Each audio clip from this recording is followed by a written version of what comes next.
Assalamualaikum warahmatullahi wabarakatuh. Shalom, Om Swastiastu, Namo Buddhaya, Salam Kebajikan. Selamat pagi Bu Devi dan teman-teman sekalian. Perkenalkan kami dari kelompok 12 mata kuliah pajak konsumsi dasar. Pada kesempatan kali ini akan mempresentasikan materi aturan waktu dan penilaian. Anggota dari tim kami diantaranya yang pertama ada Alifian Santo Saputra, yang kedua ada Kak Vika Sofi Sabira, dan yang ketiga ada saya sendiri, Krisna Ganda Saputra. Sebelum kita masuk ke materi lebih lanjut, alangkah baiknya kita mengetahui apa saja yang akan kita bahas hari ini. Untuk materi kali ini akan dibagi menjadi 3 subbab. Yang pertama ada aturan waktu, yang kedua aturan transisi, dan yang ketiga adalah aturan penilaian. Untuk materi yang pertama akan dijelaskan oleh Kak Vika Sofi Sabira. Kepada Kak Vika dipersilahkan.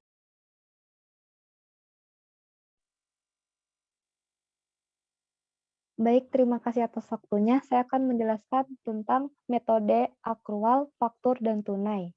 Yang pertama, terdapat impor. Impor dikenakan menggunakan aturan umum, tidak membedakan antara importir cash dan akrual basic, dikarenakan kepada importir berdasarkan barang yang dikenakan. Yang kedua, ada metode akrual. Di bawah sistem PPN yang digunakan saat ini, sebagian besar pembayaran pajak harus menggunakan metode akuntansi akrual atau faktur untuk melaporkan penjualan dan mengeklaim kredit masukan di bawah PPN faktur. Kredit seperti PTN Eropa. Di bawah metode akrual, pembayaran pajak umumnya melaporkan penjualan kena pajak ketika barang dijual atau ketika jasa diberikan tunduk pada aturan percepatan, dan mereka mengklaim kredit masukan ketika bisnis memperoleh barang atau jasa memenuhi syarat untuk kredit masukan. Aturan waktu yang mengatur impor dibahas di atas. Selanjutnya, yang ketiga, ada metode faktur. Di beberapa negara mengharuskan melaporkan PPN pada faktur akuntansi, bukan metode akrual murni. Penjualan dilaporkan pada saat faktur penjualan diterbitkan. Impor pada umumnya dikenakan pada saat barang tiba di negara tujuan dengan tujuan kepabeanan terlepas dari metode PPN yang digunakan oleh importir.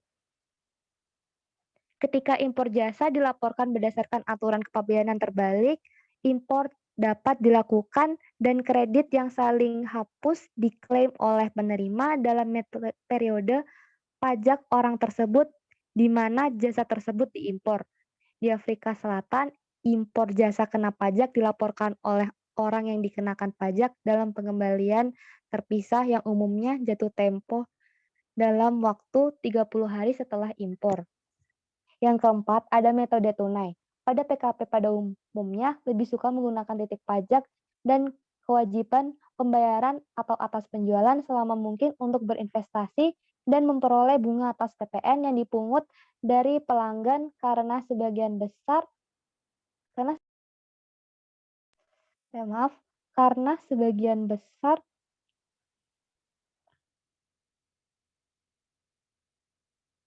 sebagian besar penjual tidak menerima pembayaran sampai penjualan selesai dan mendapat darinya dapat diperoleh dengan benar. Orang kena pajak umumnya lebih suka berdasarkan aturan waktu atau titik pajak untuk penjualan secara tunai daripada metode akrual. Jika berdasarkan PPN faktur kredit, sebuah bisnis melaporkan metode tunai daripada metode akrual. Jika berdasarkan PPN faktur kredit, semua bisnis melaporkan metode tunai. Bisnis melaporkan penjualan pada saat pertimbangan dan mengeklaim kredit untuk pajak masukan saat membayar pembeliannya. Penjual yang menerima properti alih-alih uang tunai sebagai pertimbangan harus melaporkan properti saat diterima. Selanjutnya, pengaruh lamanya masa pajak. Yang pertama, masa pajak secara umum.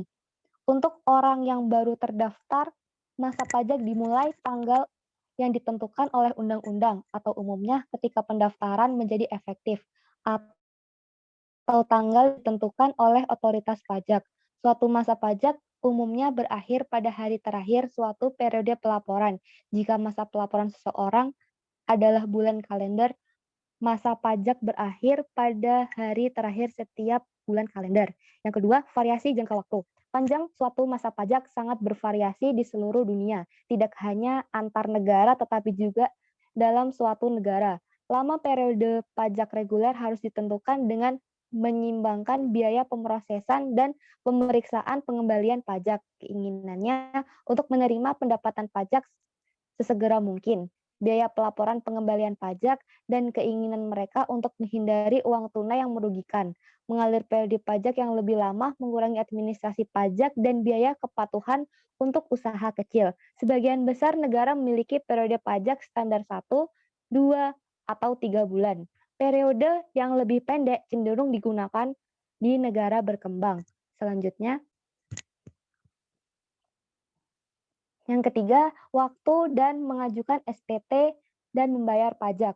Seorang wajib pajak PPN umumnya membayar kewajiban pajak bersihnya pada saat mengajukan pengembalian pajak periodiknya. Pengembalian dan pembayaran umumnya harus diserahkan dalam waktu 1 bulan setelah akhir periode pajak. Meskipun penundaan yang lebih lama seperti 2 bulan mungkin berlaku untuk orang-orang dengan periode akuntansi tahunan khusus lainnya. Jika periode pajak melebihi 1 bulan, perusahaan kena pajak dapat meminta untuk membayar taksiran kewajiban pajak antara tanggal jatuh tempo pengembalian pajak dengan pembayaran interim dikreditkan terhadap kewajiban pajak untuk masa pajak tersebut. Dan yang keempat, terdapat efek arus kas. Keuntungan yang diklaim dari PPN atas penjualan atau pajak omset lainnya adalah PPN dapat disusun sehingga tidak mempengaruhi penetapan harga sebelum pajak atas properti atau jasa kena pajak. Untuk mencapai hasil ini, aturan waktu yang menggunakan pelaporan dan pembayaran PPN tidak boleh menyebabkan orang kena pajak mengalami arus kas.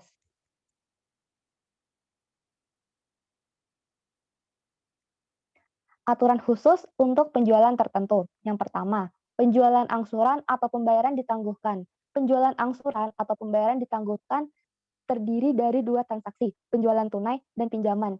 Dilihat dengan cara ini, di bawah metode akrual PPN harus dikenakan pada saat harga tunai pada pinjaman. Dilihat dengan cara ini, di bawah metode akrual, PPN harus dikenakan pada harga tunai pada saat penjualan tidak peduli bagaimana cara pembayarannya. Sedangkan untuk pinjaman harus mengikuti aturan yang mengikuti transaksi intermediasi keuangan atau dibebaskan dari pajak. Penjualan angsuran umumnya dapat dilaporkan untuk tujuan PPN pada saat penjualan dilakukan atau pada saat faktur diterbitkan meskipun pembayaran ditangguhkan. Barang dialihkan untuk penggunaan pribadi. Jika pemilik mengambil inventaris dari rak atau menggunakan properti bisnis lain untuk menggunakan pribadi, transaksi dapat diperlakukan sebagai penjualan kena pajak. Pelaporan transaksi semacam ini akan diperlakukan sebagai penjualan kena pajak yang akan dilaporkan pada hari periode akuntansi bisnis saat barang tersebut tersedia atau digunakan. Yang ketiga, kasus khusus lainnya adalah umum untuk Undang-Undang PPN untuk memasukkan aturan waktu yang berbeda untuk jenis transaksi tertentu. Misalnya di bawah Undang-Undang Perlindungan Konsumen, penjualan dari pintu ke pintu dapat dibatalkan oleh pembeli dalam beberapa hari setelah penjualan di beberapa negara tersebut. Penjualan dari pintu ke pintu tidak dapat dilaporkan sehingga periode pembatalan berakhir. Beberapa negara memiliki aturan kompleks yang mengatur waktu ketika persediaan dengan penggunaan voucher. Kartu nilai tersimpan atau instrumen pembayaran lainnya dapat dilaporkan.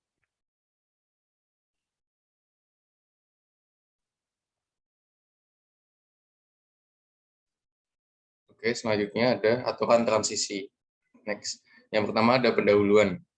Ada banyak masalah transisi yang terjadi karena pajak penjualan yang ada berakhir pada hari sebelum PPN baru berlaku. Idealnya, aturan transisi harus mencakup laporan pajak keluaran atas pasokan, PPN atas impor, dan kredit masukan atas akuisisi sehubungan dengan transaksi yang terjadi pada atau setelah tanggal berlakunya undang-undang baru tersebut. Dalam beberapa kasus, aturan transisi berfungsi sebagai pengecualian dari aturan waktu normal. Dalam kasus lain, aturan transisi memungkinkan orang yang terdaftar untuk memulihkan pajak penjualan yang dibayarkan atas akuisisi. Yang lain lagi menciptakan penjualan yang dianggap untuk mengenakan pajak atas persediaan yang sebaliknya akan menghindari pajak penjualan dan PPN. Lalu yang kedua, ada aturan peralihan yang berlaku untuk pajak penjualan yang dicabut. Untuk meminimalkan pajak berganda yang diakibatkan ketika pajak penjualan dan PPN dikenakan atas penyerahan kena pajak yang terjadi selama transisi PPN, undang-undang dapat memberikan keringanan dalam salah satu dari dua bentuk umum. Orang yang memenuhi syarat untuk keringanan tersebut dapat diizinkan untuk memotong pajak penjualan yang memenuhi syarat sebagai kredit pajak masukan, atau pengurangan dalam satu atau lebih periode pajak setelah PPN menjadi efektif. Sebagai alternatif, orang yang memenuhi syarat untuk keringanan mungkin diminta untuk mengajukan potongan pajak penjualan atas pengembalian yang ditentukan untuk tujuan itu. Next. Lalu yang ketiga ada perbedaan waktu antara pajak penjualan dan PPN dan perlengkapan yang melewati tanggal efektif PPN. Transisi dari pajak penjualan satu tahap ke PPN bertingkat tidak hanya melibatkan perluasan basis pajak, tetapi biasanya juga modifikasi waktu dan aturan prosedural lainnya. Di banyak negara, pajak penjualan atas penjualan kena pajak dilaporkan dalam masa pajak saat barang diserahkan atau jasa diberikan. Tetapi titik pajak ini dapat dipercepat jika pembayaran penuh dilakukan sebelum pengiriman. Aturan-pengaturan waktu PPN biasanya mengharuskan pasokan kena pajak untuk dilaporkan dalam periode pajak di mana faktur diterbitkan atau pembayaran apapun diterima. Sebagai akibat dari perbedaan waktu ini, suatu persediaan dengan unsur-unsur yang berada di luar tanggal efektif PPN dapat dikenakan pajak penjualan dan PPN atau tidak dapat dikenakan keduanya. Aturan transisi diperlukan untuk mencakup pasokan barang atau jasa secara terus-menerus selama periode yang melampaui tanggal efektif PPN baru. Next. Lalu yang terakhir, ada kontrak tanggal proefektif tidak menentukan PPN. Bisnis dapat membuat kontrak untuk penyediaan barang dan jasa jauh sebelum barang akan dikirim atau jasa akan diberikan. Kontrak ini dapat menetapkan imbalan pada jumlah yang tidak memperhitungkan kemungkinan perubahan pajak di masa depan. Dengan demikian, kontrak yang dilaksanakan sebelum PPN diusulkan atau diberlakukan mungkin tidak menetapkan pajak baru karena sejumlah alasan, termasuk fakta bahwa pajak konsumsi saat ini tidak mengenakan pajak atas barang atau jasa yang akan disediakan, atau fakta bahwa pemasok tidak terdaftar di bawah pajak yang ada. Lalu untuk materi selanjutnya akan dijelaskan oleh rekan saya. Baik, terima kasih. Untuk selanjutnya adalah aturan penilaian. A. Jumlah atau nilai kena pajak dari suatu penawaran aturan umum. Nilai suatu penawaran kena pajak pada umumnya adalah sejumlah uang dan nilai pasar dari pembayaran yang diterima atas penjualan dari penawaran tersebut. Aturan PPN sendiri berisikan mengenai aturan khusus untuk menghitung nilai transaksi tertentu. Sementara itu, EU 6080 Directive mendefinisikan jumlah atau nilai kena pajak dari suatu pasokan sebagai segala sesuatu yang merupakan imbalan yang telah atau akan diperoleh pemasok dari pembeli, pelanggan, atau pihak ketiga untuk pasokan tersebut, termasuk subsidi yang terkait langsung dengan harga barang tersebut. Jumlah yang dapat dikenakan pajak diantaranya adalah biaya dan retribusi dan biaya tak terduga seperti komisi, pengepakan, transportasi, dan biaya asuransi. B. Pemberian sampel atau tester dengan biaya nominal. Saat penjualan mengirimkan tester kepada pembeli sebagai bagian dari promosi, maka tester tersebut tidak akan dikenai PPN. Namun, untuk menutupi biaya yang telah dikeluarkan dari pemberian tester tersebut, penjual akan memasukkan biaya tersebut ke dalam harga barang, dan harga barang tersebut dikenai PPN. Secara singkatnya, biaya tersebut akan dikenakan pajak ketika perusahaan menjual produknya kepada konsumen. C. Diskon, rabat, dan potongan harga. Diskon merupakan pengurangan dalam harga pembelian pada pokok konsumen, sedangkan rabat atau yang biasa kita kenal dengan cashback adalah pengembalian sejumlah uang atas sebuah pembelian karena telah mencapai batas tertentu yang telah ditentukan oleh penjual. Kemudian potongan harga merupakan diskon yang diberikan kepada pembeli karena telah mencapai batas tertentu yang telah ditetapkan penjual. Untuk pengaturan PPN dijelaskan dalam pasal 1 angka 18 UU PPN. Harga jual adalah nilai berupa uang, termasuk semua biaya yang diminta atau seharusnya diminta oleh penjual karena penyerahan barang kena pajak, tidak termasuk pajak pertambahan nilai yang dipungut menurut undang-undang ini dan potongan harga yang dicantumkan dalam faktur pajak. Sehingga dari penjelasan tersebut dapat diketahui dalam pengenaan PPN, harga yang akan dikenakan pajak adalah harga setelah dikurangi diskon, rabat, dan potongan harga. D. Barang gadai dan reposisi. Ketika konsumen meminjam uang dari pegadaian dan memberikan properti sebagai jaminan pinjaman, transaksinya adalah pinjaman tanpa konsekuensi PPN. Jika barang yang digadaikan ditebus, pelunasan pinjaman juga tidak akan dikenakan PPN.